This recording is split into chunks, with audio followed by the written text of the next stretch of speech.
Welcome to Every Step Podcast. I'm Christina Weston. And I'm Judith Beck. Every Step is the podcast where career and life meet. With a new guest every episode, we explore the gutsy issues affecting everyone in the workplace. Today we are joined by Dr Margie Warrell. Margie is a leadership authority with extensive global experience supporting leaders and businesses in transformative change agendas. Today, we're chatting about courage, being present to experiences and embracing discomfort. Welcome, Margie. It's so great to have you with us today. The focus of our conversation today is courage, a topic we know that you are very, very passionate about. When I think about courage, there's so many facets to it. It can range from speaking up, taking risks, doing something new, failing, getting up again in the face of adversity, holding your values when there's holding on to your values and upholding your values when there's pressure to bend. So, I mean, there's many, many, many other facets to courage. We'd love to spend some time sharing some stories about how each of us have personally been courageous in our careers. And I know I can think of quite a few, all different. Margie, let's start with you. When and where have you been personally courageous? Oh, great question, Christina. I feel like I have spent much of my entire adult life outside my comfort zone, breaking ranks with what felt familiar and what felt comfortable. So there's just many occasions. It starts with probably leaving my parents' farm at 18 and moving to Melbourne, to the city, to go to university and not knowing where I was going to live, and just being very much on my own and having to be fully independent from being fully part of a family as an 18-year-old. And I feel like that sort of set the tone for so much of my career experience and life ever since, to be honest. Is it just being open to change? Like, I kind of think back to my childhood, and I moved a lot as a child. And I wonder if that movement, I lived in different countries and we immigrated a few times and I went to different schools. What is it that sets us up for being okay with change?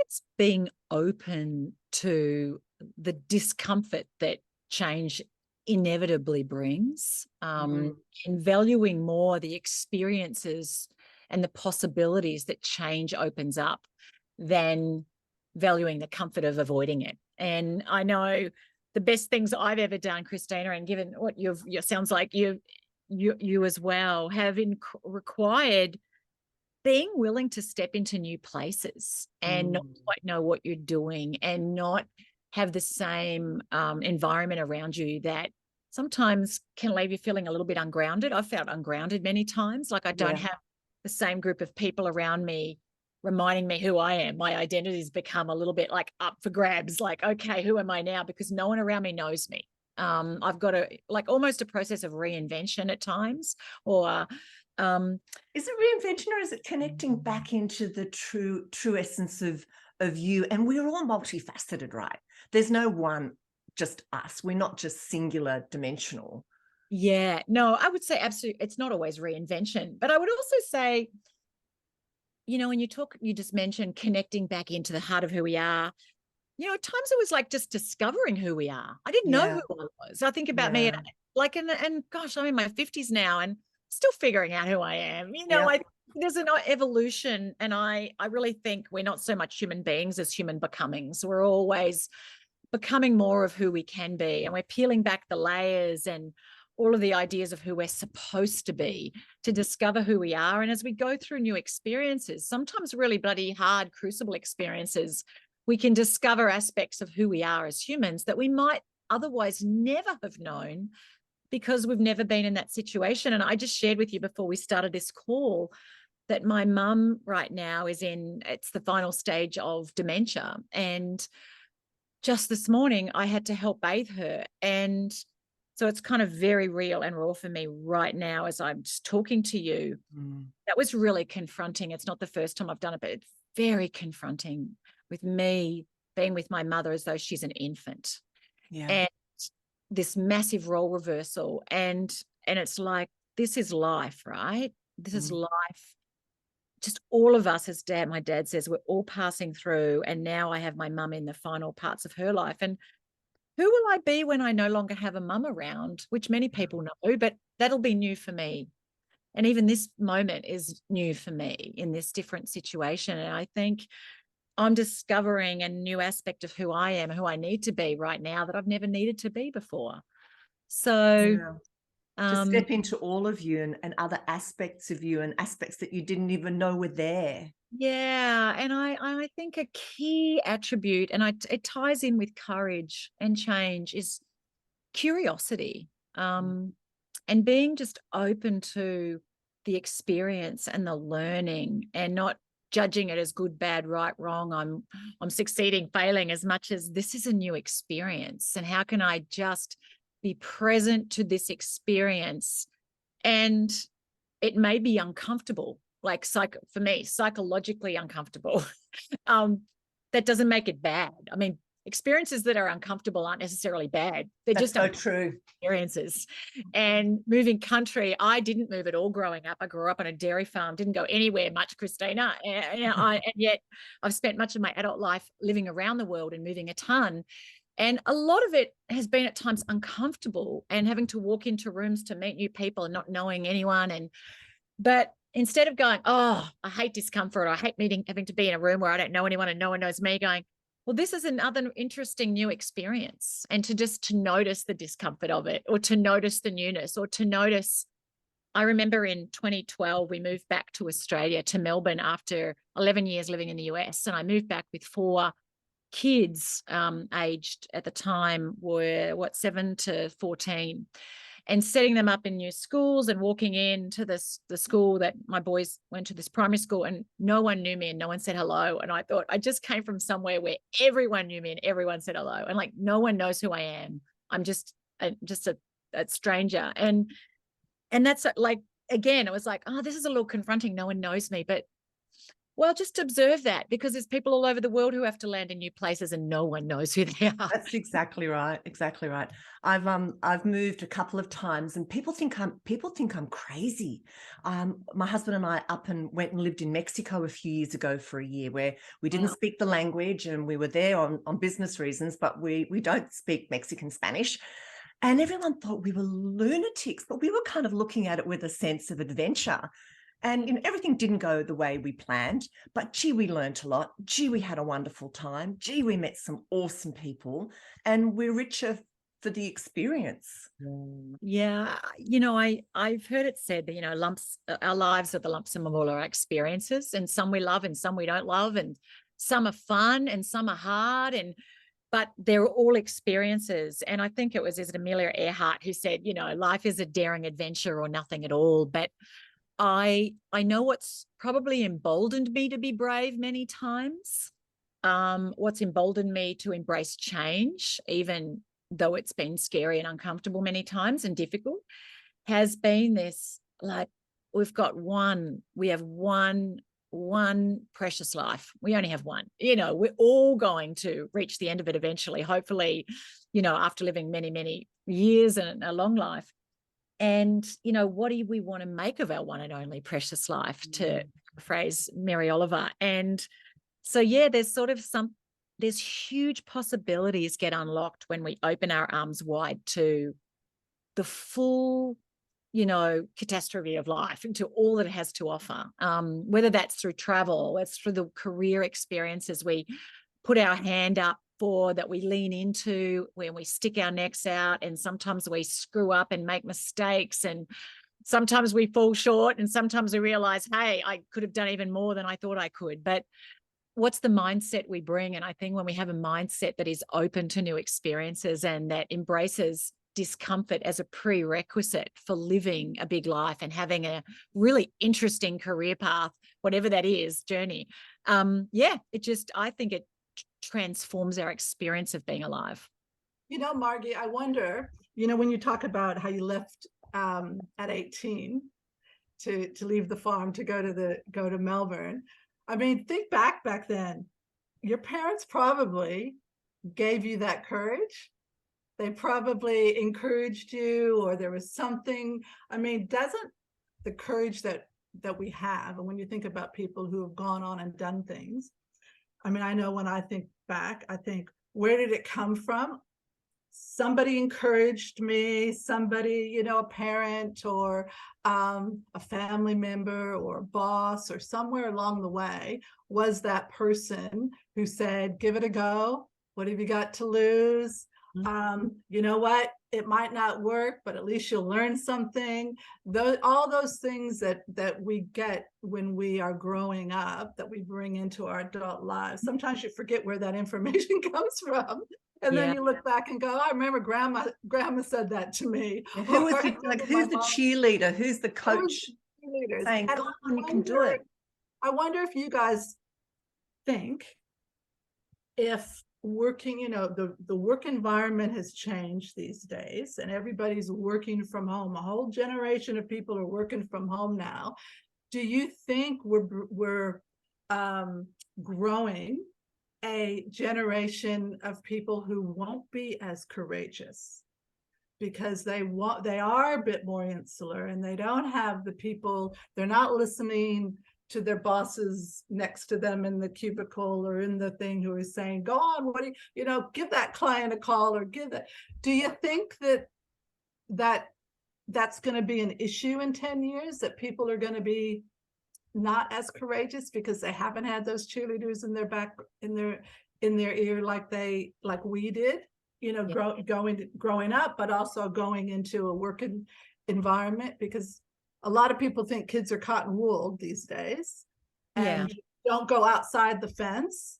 Don't, you know, stay in the front yard. Don't go outside the fence. We used to ride our bikes all around town, just be home before dark. Well, now kids don't do that. I remember that. Remember that, right? Just be home before the lights, the street lights come on, right?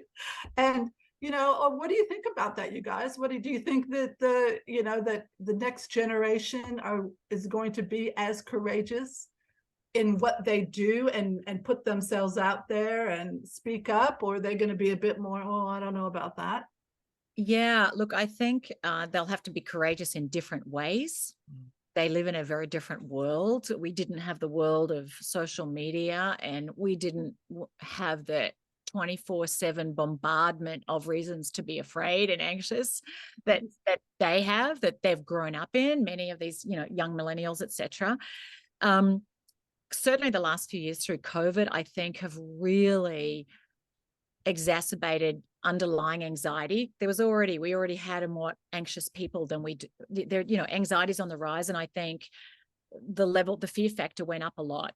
And to the point that, I mean, anxiety is when there's a general sense of, there's not something specific. And I think there's a lot of people who are just feeling anxious about a bit everything. And that's undermines the quality of our decision making, because fear, our perceptions of threats to us can be disproportionate to the actual threat. Yeah, people are afraid, and but really think that through. There's not always legitimate reasons for the fear. And I do think tying that in with what you say, like having champions, having people say, yes, you can, go and do it, put your hand up, lean in, speak up, say yes to the job, you know, move state, move city, move country, etc. There's no doubt that our environment impacts how we see ourselves and what we see as possible for ourselves. And I remember when I was doing my PhD about 5 years ago, and I interviewed a lot of actually women in C-suite roles in large multinationals, and talked about them on their career journey to getting to where they were.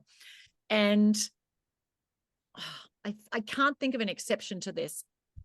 Nearly every one of them, but there was a few that stand out, said there was a moment or a time in their early career, maybe they're in their 30s, maybe they're in their 20s, where someone said, oh, you should totally take that role, or you should totally put your name forward for that role. And they're like, really, me?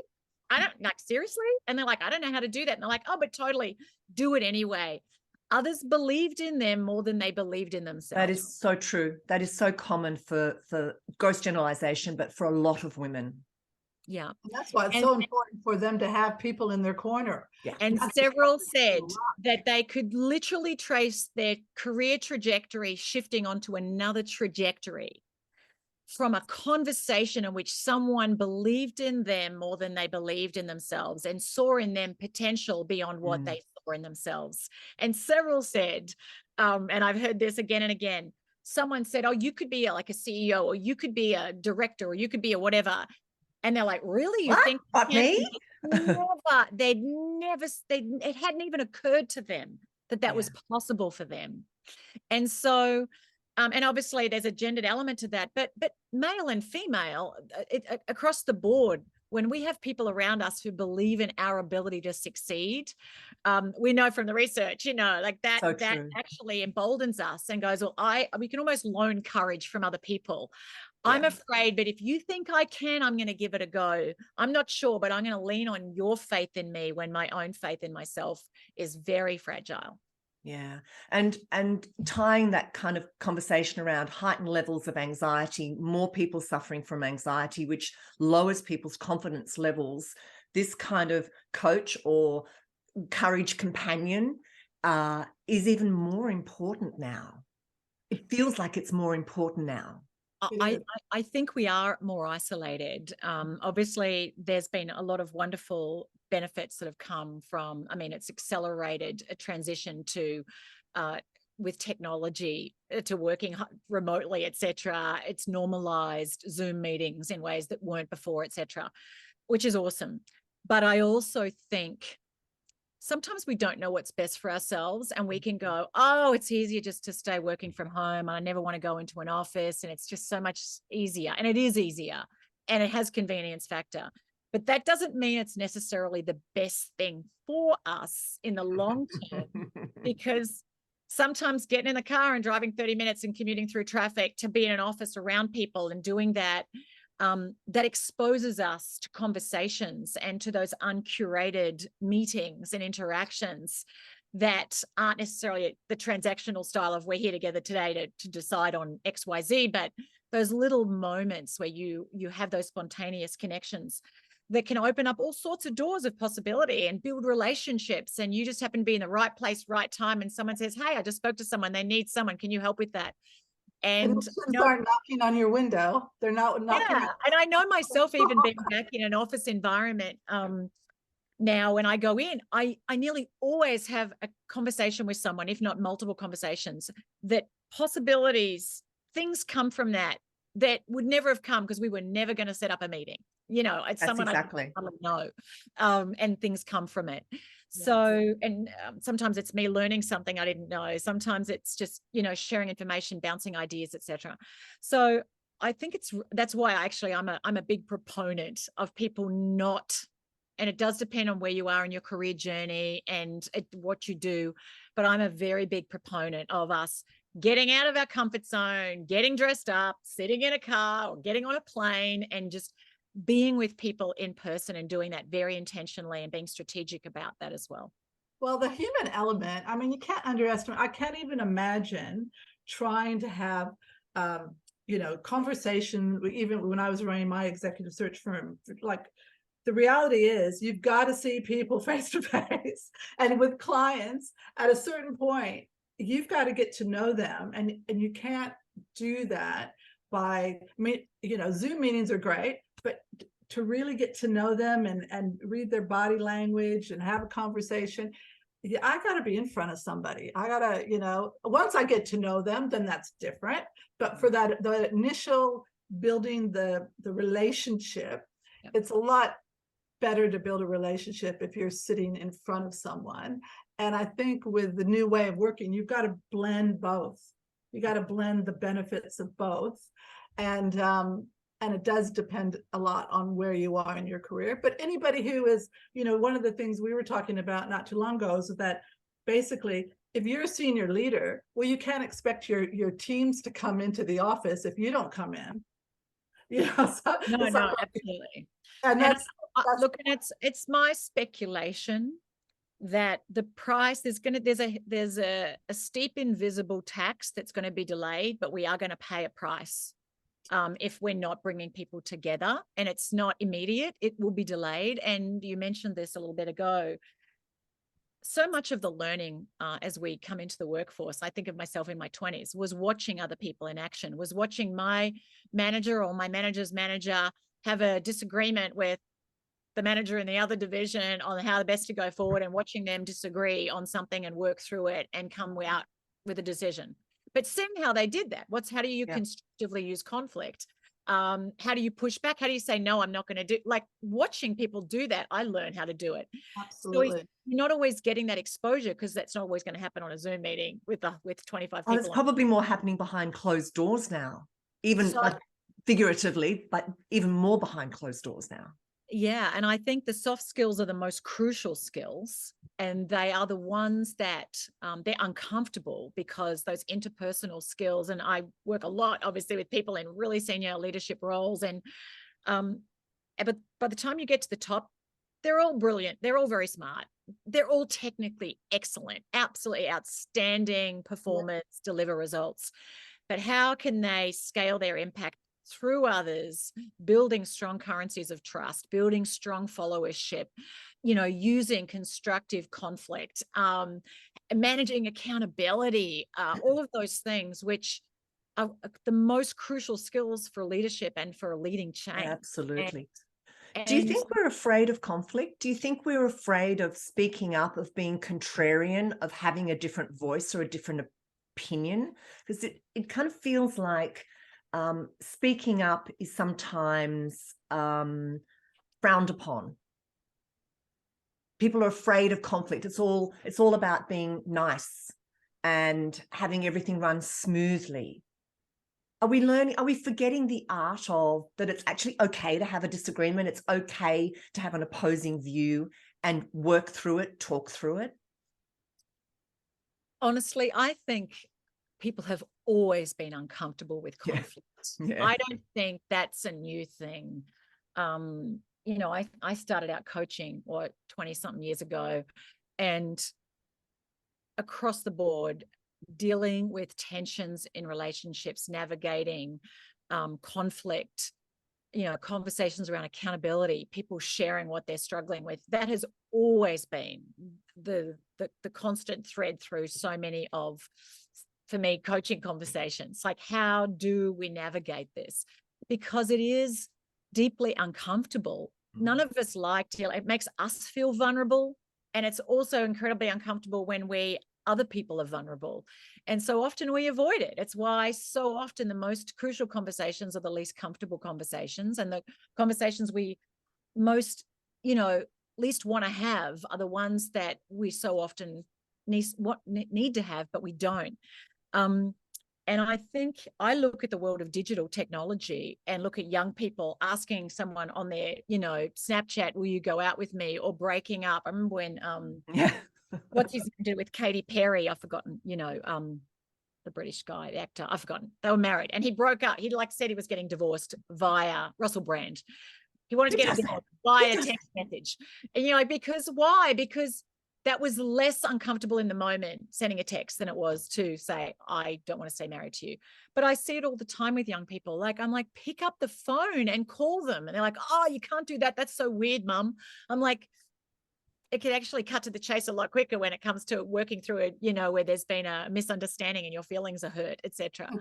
But I do think we can hide behind technology. You know what? That example with Russell Brand is a really good example, because it's a lesson of, it probably cost him more in the divorce settlement, because that probably really upset her. And if he just would have picked up the phone and done it in a nice, proper way, it probably would have benefited him. Because that's the problem with conflict with people. They don't want that, they don't want to address it. But if they did, and if they just stayed with the facts, put themselves in the other person's shoes, and did it quickly, they would probably alleviate a lot more problems. But instead they avoid it, and the problems start to snowball. It doesn't get any easier, does it? The longer we leave it, it takes more courage, because you build it up, you work it up in your mind as being even bigger than you thought it was. Whereas if you just dealt with it straight away, it builds a bigger wedge. And I believe that what doesn't get talked out gets acted out. Issues fester, go underground, and get expressed then in far more negative ways. But I also have experienced many people who've said, oh, I was putting off a conversation with my boss, with a team member, with a friend. And then they finally summon their courage and ask for the pay rise or ask for the support or address the issue that was causing them to be frustrated or resentful or whatever. And then they've said almost to a T, honestly, it wasn't as bad as I thought. I laid awake for 3 nights, you know, like, well, why didn't I do that 3 months ago? So often our fear of the discomfort, of the awkwardness is way disproportionate to the actual experience of discomfort in the moment. And we spare ourselves so much mental angst when we just do it. And I know myself, I really feel very strongly and try to practice when an issue comes up, whether it's a colleague, whether it's, I mean, in my marriage, I'm well practiced with just kind of, let's just talk this through right now. Can we just talk this through? Because I know that if we let it fester, it's not going to get better. It's just, we're going to really pay for it with more mental anguish down the track. Exactly. And you do. It's kind of, we used to have this saying that you worked a long time ago. It's basically why isn't somebody calling me back? Oh, they must not have liked the proposal, or they're going with the other company, or they did this or that. And the consultants would, just build up this big scenario, right? And then they would find out that finally, when they got a hold of the customer would say, oh, look, sorry, I didn't get back to you. I forgot to tell you I was going to be on annual leave for 2 weeks. Yeah. And this whole fear of everything that they were going through and the knots. And it was a lesson that I used to say to them of, these are the questions you ask at the time of the briefing to make sure you eliminate any doubt as much as you possibly can, and have those, and also having conversations with clients who might be clients who are marginal, and how many people are afraid to have that conversation because they don't want to hear that client saying, no, I'm sorry, we're not happy, or we're going to go with someone else. Well, it's better to know now. Quick no is a good no, because then you can move on. But it's people, that's human nature, isn't it? They just delay. And if they would just, what do they say? Take the Band-Aid off quick. And I think you started out talking about courage and the many ways that we can be courageous. A key thing is having the courage to risk rejection. To risk someone saying no. That I can't tell you how many times, whether as an author or trying to get an endorsement or, reaching out to someone and having to brace myself for them to be disinterested or not to respond or to say no. And sometimes they did, but the more we can step back and not make it mean something more than it means. At this moment in time, this person didn't see the value in what I was offering. Or maybe just missed the email. It's someone else, or maybe, but the more often we're willing to risk the no or risk the rejection, then the more possibilities we open up for getting exactly what we want, or even better than what we want. So I think having the courage to say no, but another really important one is having the courage to risk disappointing people and you saying no. Yes. And I think we don't like disappointing people. I think many women and men, but I think women particularly, where we are nurturers, we want to take care of everyone's feelings. And I'm having to practice this and ratchet it up all the time to risk disappointing people and saying, no, I'm sorry, I can't help you, or I'm sorry, I can't be part of that, or I can't give you what it is you'd like from me, whether it's my time, whether it's my expertise or an endorsement or whatever it is, that I just don't have that capacity. And I think if we want to do great things, we have to be willing to disappoint people. And that's not a bad thing. And it doesn't mean we're not caring. It means that we just are having to prioritize our time and our energy. And sometimes it's about boundary management. It's about understanding what's important to us and what are our priorities. And I'm not saying to be selfish. It's quite distinct from that. It's really about what you've been talking about, which is managing our boundaries and our priorities and what's important to us. Yeah. So and doing the right thing by them too. They don't want to be sitting around waiting for something, or they don't want to be hoping something's going to happen. It's not going to happen. So it's doing the right thing by them. And you also don't know how you're inspiring people. I had a friend once, we both had 4 kids, and I was living in Dallas, Texas, and I wanted to catch up. And I was trying to find time, and then she was working like a full-time job and she had 3 kids at the time, actually. And I remember her saying, no, I can't do that. And I can't do that. She was setting her boundaries. And I remember feeling a little bit hurt that I wanted to see her more than she wanted to see me, but also being like empowered. Like, I love that she said that. And it wasn't that she didn't value the friendship. She was just like, do that. It's too much. I can't, spend that time in the traffic or whatever, getting together on a Friday night with kids, whatever it was. I can't even remember the details, but it actually empowered me to say no more often. And I would say to anyone, when you step up and really stand on your own values, set boundaries, say no, or make a request and risk someone saying no to you, other people around you are watching. And if you can just do that with grace, it actually empowers other people to do the same. And that's just absolutely. And I think it's very powerful, especially now when so many people are saying they're overworked, they've got too much on, they're juggling too many things, and their boss is coming to them with something else. And it's really easy just to say yes, but actually to be able to say, no, I can't manage this right now, or I can't manage this until, if I do this, then either these priorities get changed, or I can't complete what I've committed to do, and I can't do this next thing until. But people just take things on, and then they fail in their work because they can't deliver, or they miss deadlines, and then they disappoint, and they look bad. They end up resentful at the person that made the ask, when actually they're the ones that said yes. Correct. Like, well, I couldn't say no. I'm like, you can always say no. It's just, there's going to be different outcomes. There's going to be consequences, but you can always say no. You can say consequence to yes. Yeah. There's a consequence to saying yes and a consequence to saying no. Well, and also, I think if you just say, look, thanks for asking me, but I can't give it the time it deserves. So at this point, I'm going to have to say no. It's not something I have the ability to do at this moment. And but thanks for asking me, but no. No, I totally agree. And I think for all of us, just constantly checking in with ourselves, when I get asked things like, is this something I really want to do? Like, how important it is? What will this take away from? Because I often get requests coming in, and it's like, yeah, I'd like to, yeah, that sounds great. That sounds like they're all good things. Like, they're great. It's not like, oh, this is something I don't want to do. It's generally like, I want to do all of it, but what is it taking away from? Maybe I can't finish work in time to go to yoga, and I feel crummy at the end of the week because I haven't done the exercise I wanted, or because I've tried to cram in extra calls at the end of the day. So it's not always some big, massive thing. It can be little things. That's exactly right. And, and like we said, it's better if people actually give you an answer rather than you ask for something and never hear, or you left wondering, or I'll get back to you, but they don't. And I always say to people, just tell, have the courage, basically, just tell the person you don't want to do it. And in a work environment, one, what are you saying no to? Make sure you know that. What are you saying yes to? And make sure you give the answer, and make sure you have the deliverables of whatever it is that you decide, because making no decision is still a decision. Doing nothing is still a decision.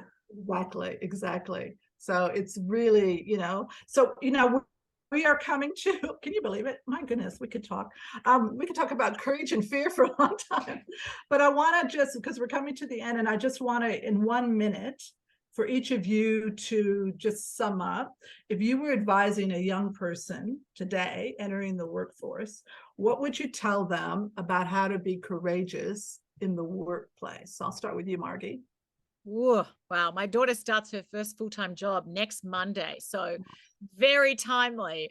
I would say have the confidence to engage in conversations with people that you might be intimidated by.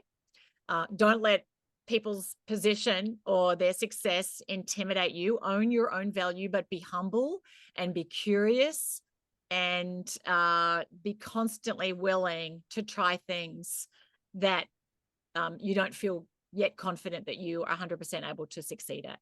Yeah. Hey, that reminds me, and I know I'm going off a tangent here, but I remember I listened to a podcast that you were in, and you were talking about your daughter doing the stand-up yes, on open mic night in New York. And I thought to myself, that was Maddie, right? Yes, that's my daughter. And I thought to myself, she can't only be more than in her early 20s or something. And I'm thinking that is not in today's environment. First of all, to get up an open mic night is huge. It's If you're massive. a singer, but to do it as a comedian in today's environment where everybody's judging everything that you say. Yeah. I remember you had said something to her like, what do you got to lose? Just do it. How did she go? She did really well. I think she was 19 then. It was before COVID, and then COVID obviously closed down open mic nights, but she did really well. And, you know, I think, and I remember her saying she was wanting to come up with the most brilliantly funny, wickedly. And I said, honey, just do the best you can. Like, and I would say the same to anyone, an artist, someone wanting to write a book, like, just, you don't have to be brilliant. Just do it. You get a huge, big, like, gold star by simply stepping up and having the guts to do it. And you know what? She was good. Was she absolutely brilliant? No. And that's okay, but she did it. And as she said afterwards, it wasn't as bad as she thought. And she's since done many since. So that was amazing. And you also said that you were in the audience. Yeah. And I thought to myself, not only is she getting up on open mic night, but her mother's in the audience. And usually when you get up and do a presentation or something, you don't really, your first ones, you don't really want people in the audience, you know, because it's easier to do it when there's part of her best material is making fun of me. So you know, and I've heard it before. So yes, like, I'm her fodder. My mother, life coach, you know, columnist, you know, who can never find her keys at home, you know, and, you know, she really loves throwing me under the, you know, bus, but in very funny ways. I said, you know, if you're going to like make fun of me, please just make me laugh as you do it. So good for her. I love it. And, you know, that goes back to the point earlier we're making about people who have people behind them in their corner while they're growing up in their early work environment, who are saying, what do you got to lose? They're being the cheerleader, planting the seed. And going, like, all that courage. I'm sure she's listened to a ton of your stuff and read your books and everything. So she's probably going, well, mom says to do this. You know, Madeline actually hasn't read none of my kids have read any of my books. They're like, why would we read your books? You talk to us all the time. You're always trying to give us advice, honestly. They will. Very good. Oh, that's fun. And Christina, what would you advise? Oh, a few things. For me, values have always been really important. So understand your values and speak up if behaviors that you're observing are out of alignment with your values or out of alignment with the values of the organization that you work for. And at the end of the day, it's who you are as a human being that's going to define you. So really, yeah, values is kind of core. And a bit around what Margie was saying is learn to be comfortable with taking risks. So do something out of your comfort zone, because that's where personal growth is. Now, personal growth doesn't happen when you play it safe. Personal growth happens when you step out of what is safe for you, and that definition is different for everybody. But yeah, learn to be comfortable with taking risks. You know, and I agree with all that, and to say, be true to what you believe, be prepared to speak up, and don't walk away from your ethics. And especially early career, you know, you've got things that are going, and if you don't think that is right, speak up. And if you can't speak up within your work environment, find someone who you trust and value their opinion and speak up to them and ask them for advice. But I think you've got to be courageous to be able to really just sort of go, now that doesn't feel right, I'm going to speak up and find out and ask more questions. That's what I would do. So that like I said, we could talk about this for a long time. And Margie, I want to thank you. We really enjoyed speaking to you, but I just want to remind the audience to make sure that you read You've Got This and stop playing safe. Not to mention, my friend, all the other books that you've got that are best-selling books. And also your Live Brave podcast, which is fantastic. You know, it's gold. The things there are gold. So I encourage everybody to go to Margie's website. All those will be in the show notes. And Margie, I wanted to say to you too, you know, you were the one that encouraged me to write my book, because I went to that first, to your first book launch at the White Rabbit. Yes, in Brighton. Yeah. Yes, in Brighton. And you said, don't wait for it to be perfect. I didn't wait for it to be, I just did it and did it. I'm not you were saying like, I'm not, it's particularly a writer, that type, which you are, but you were being very humble. And that stuck with me. And I thought, okay, yeah, that really did stuck with me. So thank you for being an advocate and a mentor to someone. I am so happy to hear that. And the world is richer because you did put pen to paper. So well done. Yeah, right. So thanks a lot. And we just loved having you. Thanks, Margie. It's been fantastic. It has been a pleasure, a lot of fun. And I agree, we could have talked for hours, but this is long enough. For more information about Every Step and our guests, head to everysteppodcast.com. To be notified of new podcasts, please subscribe via your favourite listening platform. And of course, follow us on social media and direct message us to share your ideas about guests or topics.